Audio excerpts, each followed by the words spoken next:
what I want to do in this pep section is bring onto the screen here and introduce to you my son, Dylan Beatros. Dylan, come on over here to the mic, buddy.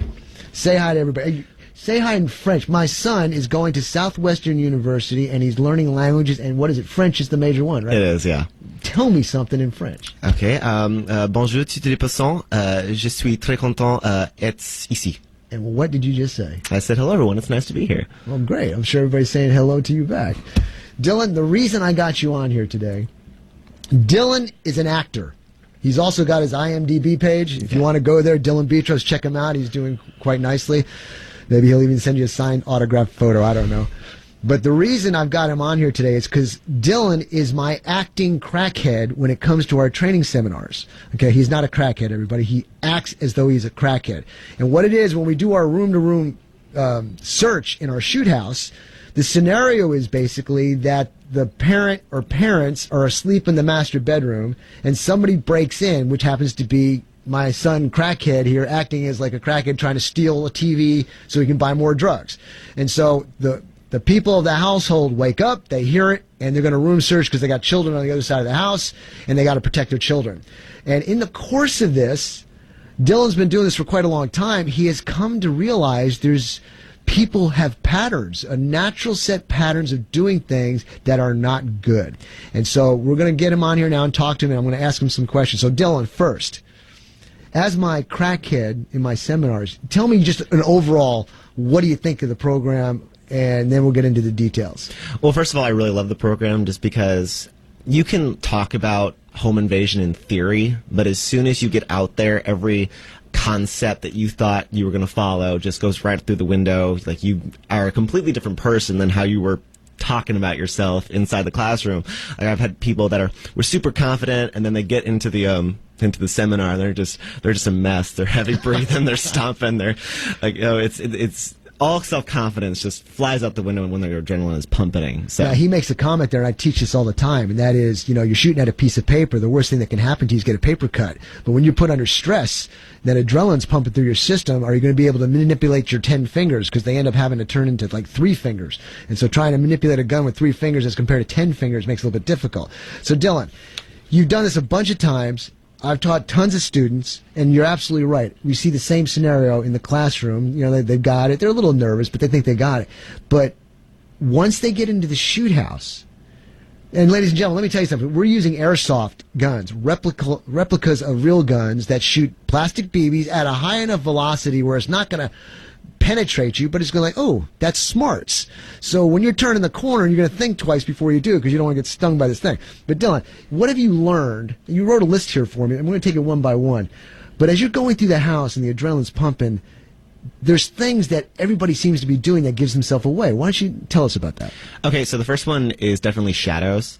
I know, I like to say I'm hiding in one of the back rooms and someone's trying to cut a corner. Well, the simulation house that we use has a bunch of windows, so light's constantly coming through the windows and it's illuminating the area. And let's say a person's trying to cut a corner, and then there's this hulking shadow that's preceding them. And so I have 3 choices. I can either leave, wait for them to turn around and spray them with bullets, or I can just shoot them straight through the wall. Like, right. And so it really gives them away. A lot of people are not conscious of the way, like, what's on the ground or what else they're doing. The involuntary things that they're doing that gives them away. Shadows is a big one. It really is. Now, if you're thinking it's nighttime out and there's no shadows, that's not true. You got maybe the coffee brewer's on, and you got that little green LED light, or you got some other type of LED lights, or you got the hallway light that's down there in the socket that's illuminating your walkway. There's shadows that can be cast, so you got to watch for those too. Okay.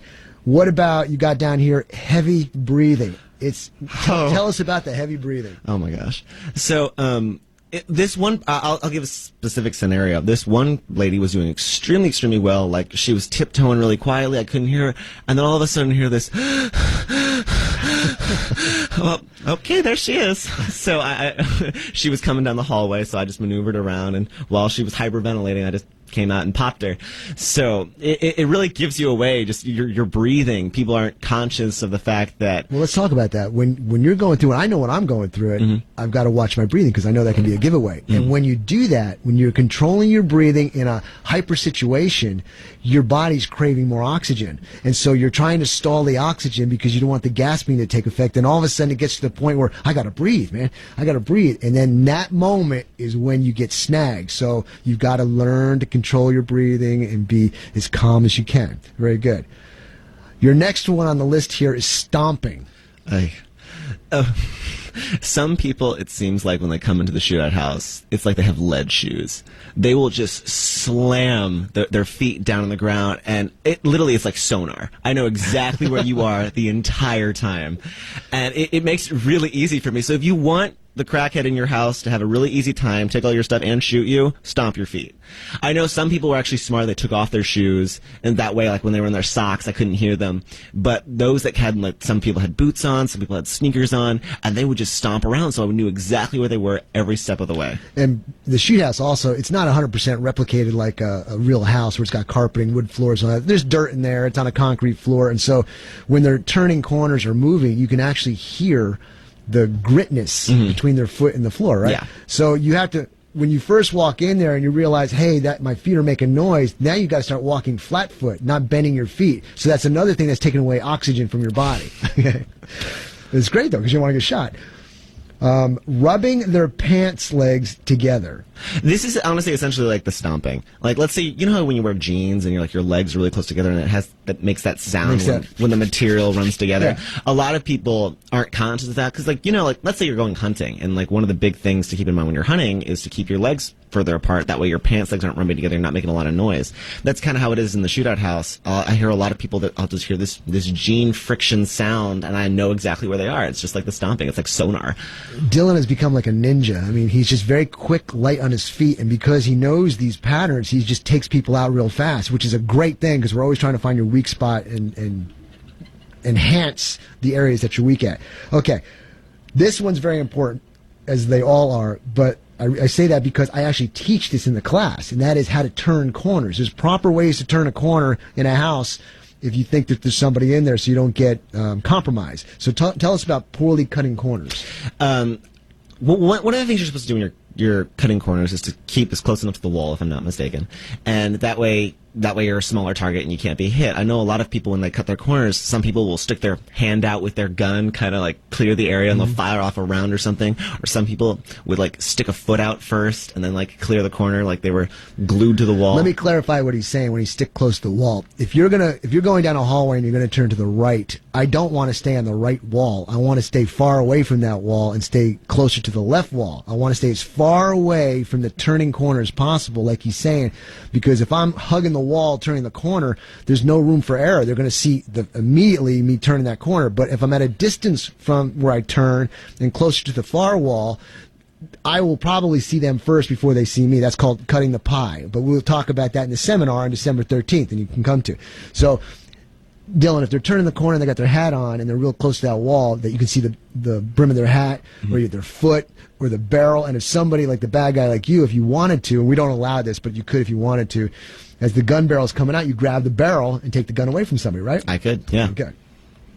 Opening, closing doors loudly. I mean, that's just an obvious one. I don't understand that. Yeah, well, like, there's not that many doors in the shootout house, but they find a way to just slam them every single time. Like, some people, when they will enter the house, instead of, like, opening the door, they'll kick it open. I guess theatrics. I guess they just want to have fun. They see it on TV, too. I mean, like... you do you, but I just know that I know exactly where you are, and I know when you're entering, I know when you're leaving, and like some doors creak really loudly. So if you're not careful with what you're opening and what you're doing, I'll know which entry point you're at, and I can find you. That's right. This one here bothers me. This really does, because I train to keep your finger off the trigger. I train to, I get guns that replicate real guns. Let's say we got an airsoft gun that's a Glock 17. I will only put 17 pellets in the gun. If I've got a 1911, I'll only put 7 pellets in the gun. Replicate, because the mechanical workings of the gun is the same, so you can interchange mags. But the last one you have here is firing off a round when entering each room. Yep, that happens. I mean, think about that, ladies and gentlemen. You're in a subdivision, firing a round into each room. before you enter it? I'll give one instance. This person were doing 3 of the other ones. Like they were really breathing heavily. They were stomping. Their pants were rubbing together. So I knew where they are to begin with. But every time that they would cut a room, they'd fire off a round. Every single time. So like, let's say that bullet goes through the wall, hits your kid or your dog on the other side. It flies through your house and into your neighbor's house and hits your neighbor in the leg or something. It's just, not only do I know where you are, you're going to be out of bullets by the time I get to you. Like that actually happened. This person had completely run out of ammunition, and so I was pretty much chasing them around like the hunt in a sense. Like Now tell me something. You know that pellet, how it feels. Ow. Okay? And you know when you're turning the corner, even if you're the aggressor and you're turning the corner, you know there's a chance if the person outdoes me, he's going to shoot me. So doesn't it make you think twice before you turn that corner and make you think of all the training that you got so that you can engage that turn with much more professionalism than just going out there and putting your neck in a noose? Absolutely. Like the concept of danger makes everything real. Like if there's no possibility of me getting hurt, I won't care because there's no threat to me. But like, I've been hit by those suckers in the throat, and that hurts. And so I know that I don't want to get hit by one of those things. So now let me make something clear too, ladies and gentlemen. You're all wearing protective gear. This is just every now and then because he's in there all the time and he's getting shot at by 15 people at a time sometimes. Sooner or later, one sneaks in a weak spot. But when you're in the shoot house, you're all protected up. You feel the impact, but you don't feel the sting. So it's a good deal. But if you really want to learn and see how you do under stress, this is the place to go and the training to take. It's aaronsgunshop.com. Go to the High Cap Adventure page. You'll see the flyers there. December 13th is the last seminar for this year. So you might want to call up, sign up, whatever, but it's going to fill up quick. So give us a call if you want. Now, Dylan, do you have any parting words before we take a break? But my main thing is like in the class we go through all of these techniques. My dad will teach like all the do's and don'ts before entering that shootout house. The problem is when the adrenaline is pumping, a lot of people throw those things out the window. The most important part of it is to stay calm and remember everything you've been taught. That way you can perform adequately. And the way you perform that even better is by practice, right?